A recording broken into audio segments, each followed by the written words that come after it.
बिस्मिल्लाहिर्रहमानिर्रहीम। जनाब थोड़ा अपना वीर मियाँ आमिर बशीर। तो जनाब आप देख रहे हैं मेरा यूट्यूब चैनल पंजाब दा मुंडा। तो जनाब आज हम बहुत ही ख़ास मौजू के ऊपर बात करने वाले हैं। तो आपने ये बात गौर से सुननी भी है और इसके ऊपर आपने ना थोड़ी सी अपनी अकल का भी थोड़ा सा आपने हिसाब लगाना है कि मैं ये जो बात कर रहा हूँ कि क्या वाकई मेरी ये बात 100% दुरुस्त है। तो जनाब बात आज जो हम शुरू करने लगे हैं वो आज हम मैं आपको हिटलर की कहानी से ये बात मैं स्टार्ट कर रहा हूँ। तो जनाब एक दफ़ा हुआ क्या कि हिटलर साहब जो थे वो अमेरिका के, आपको पता है कि वो सदर थे और बहुत ही मशहूर और मरूफ। वो मतलब है कि कुछ लोगों के लिए वो अच्छे थे, कुछ लोगों के लिए वो बुरे थे। तो जनाब एक दफ़ा उन्होंने क्या किया कि अपने वो असम्बली हाल में एक मुर्गे को लेके आए। जब वो मुर्गे को लेके आया तो उन्होंने क्या किया कि वहाँ पर उसने एक जगह पे मुर्गे को बिठा के उसने जो है वो मुर्गे के जो पंख है वो निकालना शुरू कर दिए। जब वो मुर्गे के पंख निकाल रहा था तो ज़ाहिर सी बात है उसको बहुत ज़्यादा तकलीफ भी हो रही थी, लेकिन वो तकलीफ भी बर्दाश्त कर रहा था। और आहिस्ता आहिस्ता उसने क्या किया कि मुर्गे के जो सारे पंख थे वो उसके जिस्म से उतार कर ज़मीन पे फेंक दिए हिटलर ने। तो जनाब उसके बाद हुआ कुछ यूं कि ज़ाहिर सी बात है जितनी मुर्गे को तकलीफ हुई होगी, तो उसके बाद मुर्गे को तो चाहिए था कि वो हिटलर का मतलब है कि हिटलर से दूर भागता। तो हिटलर ने क्या किया कि उसने अपने एक मुट्ठी में दाने लिए और एक एक दाना वो करके ज़मीन के ऊपर वो फेंकता गया। तो वो जो मुर्गा था वो उसके पीछे चलता हुआ जा रहा था और वो एक एक दाना वो करके फेंक रहा था हिटलर। वो दाना उठा के वो जनाब मुर्गा खा रहा था और उसके पीछे चलता जा रहा था। तो दरअसल हिटलर ने ये एक मिसाल दी थी कि ये जो हमारे जमहूरी मुल्क हैं इनमें दरअसल ऐसा ही किया जाता है कि आवाम को ये लोग इतना तंग कर देते हैं, आवाम को ये इतना तरसाते हैं कि आवाम को किसी और मसाइल की तरफ तवज्जो ही ना जाए। ठीक है ना, उनको सिर्फ अपनी रोटी के लाले पड़े रहें। वो रोटी के दर दर के जो धक्के हैं वो खाती रही कौम खाती रहे और मतलब है कि हुक्मरानों को कोई कुछ ना कहे। उनको पता ही ना हो हमारे मसाइल क्या हैं, वो सिर्फ रोटी के पीछे भागते रहें। बाकी उनको ना तलीम का, ना उनको रहने का, ना पीने का, ना खाने का, ना सोने और कोई फ़िक्र ही ना हो, सिर्फ और सिर्फ रोटी का फ़िक्र हो। बाकी मसाइल की तरफ उनकी तवज्जो ही ना हो। तो मकसद आपको बताने का ये था, उस मुर्गे के साथ भी इतना जुल्म हुआ था। तो उस जुल्म के बाद मुर्गे को तो चाहिए कि वो हिटलर से दूर भागता, लेकिन नहीं, क्योंकि मुर्गे को भूख लगी हुई थी और दाना जो था वो हिटलर के हाथ में था। हिटलर उसके साथ जितना भी जुल्म करता उसने उसी के पीछे जाना था, क्योंकि दाने उसी के हाथ में थे और वो अपनी खुराक की तलाश में जो है वो हिटलर के पीछे जा रहा था, क्योंकि उसको अपना पेट भरना था। उसने अपने ऊपर जुल्म भी सहा, लेकिन उसने वो दाने की खातिर उसने हिटलर का पीछा किया। तो जनाब आपसे ये बात करने का मकसद ये था कि आज ऐसा ही जो है वो हमारी कौम के साथ भी हो रहा है। बिल्कुल वो उसकी जो मिसाल थी हिटलर की वो 100% ये दुरुस्त साबित हो रही है कि जो हुक्मरान जिस तरह हमारे साथ कर रहे हैं, बिल्कुल 100% इसी तरह मतलब है कि उसी मुर्गे की आप मिसाल ले लें तो हमारे मुल्क की भी यही कंडीशन है कि इन हुक्मरानों ने इस आवाम को इतना तंग कर दिया कि ये सिर्फ रोटी और कुछ नहीं इनकी ज़बान के ऊपर, ना इनको कुछ तलीम, ना सेहत, तो कुछ नहीं चाहिए। सिर्फ़ इनको रोटी चाहिए 2 वक़्त की पेट भरने के लिए, तो वो भी मुहैया नहीं है। मतलब है कि वो मुर्गे को तो दाने मिल रहे थे, यहाँ पर तो मतलब है कि इतना ज़ुल्म सहने के बाद भी लोगों को आटा मुहैया नहीं है, गंदम मुहैया नहीं है। और एक बात मैं आपको बताता चलूँ कि मेरा भी किसानी घराने से तल्लुक़ है, तो मेरे पाकिस्तानियों जब पिछली हुकूमत जो इमरान खान की थी, उस हुकूमत ने जनाब ज़िमींदारों से जो गंदम खरीदी थी, वो तकरीबन 2100-2200 तक उन्होंने खरीदी थी। उन्होंने खरीद करके रखी थी। उन्होंने गल्ले भी अपने जो गवर्नमेंट के गल्ले होते हैं वो भर लेते हैं और बाकी जो गल्लों से एक्स्ट्रा हो वो बाहर जो है वो ज़मीन के ऊपर बड़े-बड़े बुर्जियाँ लगा के वो रख देते हैं, ऊपर तिरपाल वगैरह डाल के, वो भी हिफाज़त के अंदर ही गंदम होती है। तो माशाल्लाह और इतना मतलब कि स्टॉक करने के बाद भी सूरत हाल हमारी ये थी कि आज लोग दाने दाने को तरस रहे थे। ये क्यों हुआ, किस वजह से हुआ, ये हमारे हुक्मरान, ये आज की जो पोर्टेड हुकूमत है पीडीएम की, ये इनको पता होना चाहिए कि आज जो है ये गंदम का रेट 5,000 से ऊपर क्यों गया। क्योंकि आपको मैं एक बात बताता चलूँ कि 2200 के हिसाब से इमरान खान की गवर्नमेंट गंदम खरीद कर गई, और इस पीडीएम की हुकूमत ने 5,000 से एक्स्ट्रा जो रेट लेकर गई है, ये क्यों लेकर गई है, किन लोगों ने ये इससे फ़ायदा उठाया, कौन लोग मुजरिम है।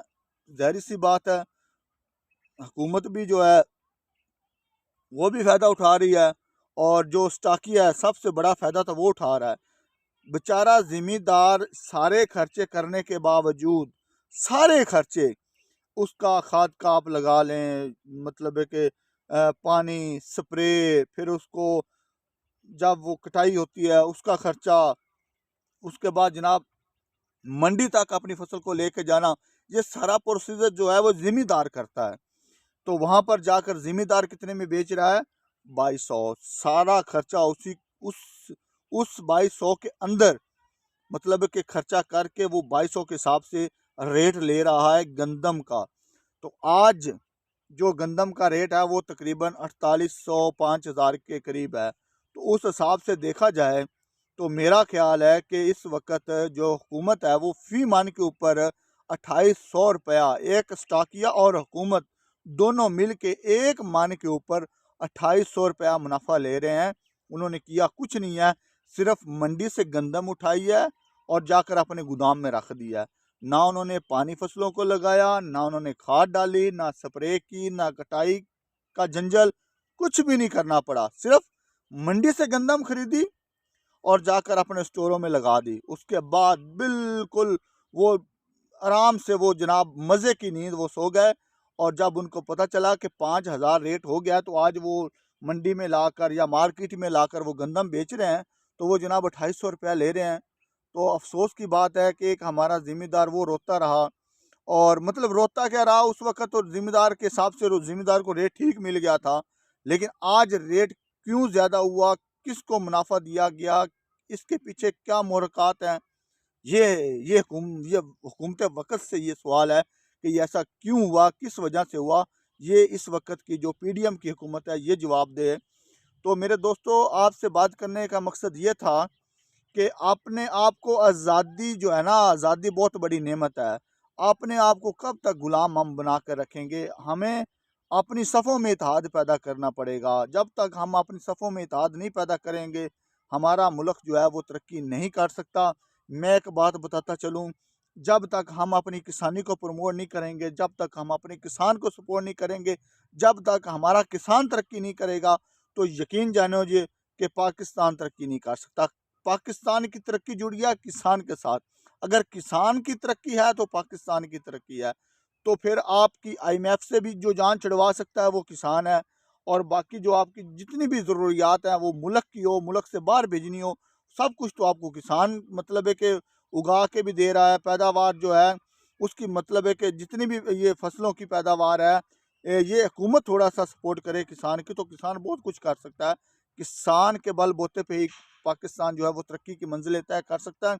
अदरवाइज़ मुझे कोई किसी किस्म का फ़िलहाल मुझे नहीं लग रहा कि हम जिस दलदल में जा रहे हैं हम मज़ीद फंसते जा रहे हैं। तो अल्लाह करे कि हमारा मुल्क बेहतरी की तरफ आ जाए, हमारा मुल्क दिन दुगनी रात चुगनी तरक्की करे, हम भी बाकी मुल्कों की तरह एक, मतलब है कि अच्छी ज़िंदगी गुजारें, एक इज़्ज़त की ज़िंदगी गुजारें। हम बाहर जाते हैं, लोग हमें किस नज़रों से देखते हैं, हमारे मुल्क का क्या मतलब है कि क्या हम अपने मुल्क की इज़्ज़त बाहर करवा रहे हैं, हमें मतलब वो हमें पता है कि बाहर हमें किन लफ्ज़ों से याद किया जाता है। तो खुदारा कुछ पाकिस्तान का कर लें। ये पाकिस्तानी कौम के ऊपर है। पाकिस्तानी कौम जब तक अपनी आंखें नहीं खोलेगी, उस वक़्त तक आप उसी मुर्गे की तरह आप अपनी, मतलब है कि वो खाल उधेड़ते आपकी ये उधेड़ते रहेंगे और आपको ये दाना डालते रहेंगे। तो आपने मतलब है कि अपने आप को अब तैयार करना है कि अब हमने बदलना है, हमने अपने आने वाली नस्लों को एक नया पाकिस्तान देना है। तो यकीन जानो कि हमें चाहिए कि हमें सपोर्ट करनी चाहिए अपने मुल्क को, पाकिस्तान को सपोर्ट करनी चाहिए, और ऐसे लोगों को पाकिस्तान में लाना चाहिए। उनको उनको पाकिस्तान का जिनको पता होना चाहिए, पाकिस्तान के साथ जिनकी मोहब्बत है, उन लोगों को हमें प्रमोट करना चाहिए। जो पाकिस्तान से मोहब्बत करते हों, जिनका पाकिस्तान से बाहर कोई लेन देन ना हो। हमें ऐसे लोगों की तलाश है जिनका मरना जीना खाना पीना पाकिस्तान में हो, तो फिर ही ये मुल्क तरक्की कर सकता है, अदरवाइज़ ये हमारा मुल्क तरक्की नहीं कर सकता। जब तक हम ऐसे लोगों को सपोर्ट करते रहेंगे और वो हमारे मुल्क की जो है वो इसी तरह जड़ें जो है वो खोखली करते रहेंगे, तो उस वक़्त मेरे मुल्क का यही हाल है कि हर शाख पे बैठा है उल्लू, हर शाख पे बैठा है उल्लू, अंजामे गुलिस्तान क्या होगा। मेरा मुल्क तो एक गुलिस्तान था, लेकिन इसके अंजाम का हमें नहीं पता कि क्या होगा। लेकिन अल्लाह करे कि इंशाल्लाह एक वो दूसरा शेर भी है कि खुदा करे कि मेरी अर्ज़ पाक पर वो फसल गुल उतरे जिससे अंदेशा ज़वाल ना हो। तो इंशाल्लाह मेरे मुल्क पे वो फसल गुल उतरेगी और इंशाल्लाह हम भी देखेंगे और हमारी आने वाली नस्लें भी इंशाल्लाह देखेंगी और पाकिस्तान ज़रूर अपने पाँव पे खड़ा होगा और इंशाल्लाह दिन दुगनी रात चुगनी तरक्की करेगा। तो मेरा आप लोगों के लिए बस इतना सा मैसेज था। आप लोग देखते रहें पंजाब दा मुंडा। तो जनाब थोड़ा अपना वीर जनाब मियाँ आमिर बशीर जनाब आपकी खिदमत में और बहुत सारी वीडियो लेके आएगा, बहुत से और मतलब है कि राज़ों से हम पर्दा उठाएंगे। तो बाकी इंशाल्लाह हम आपको लिए अच्छी अच्छी वीडियो जो हैं वो यूट्यूब पे डालेंगे। तो इंशाल्लाह आप जाकर मेरा यूट्यूब चैनल जो है पंजाब दा मुंडा वो आपने सर्च करना है और उसको लाइक करना है और सब्सक्राइब भी करना है, क्योंकि आने वाली हर वीडियो आप तक पहुँच सके। अल्लाह हाफिज़।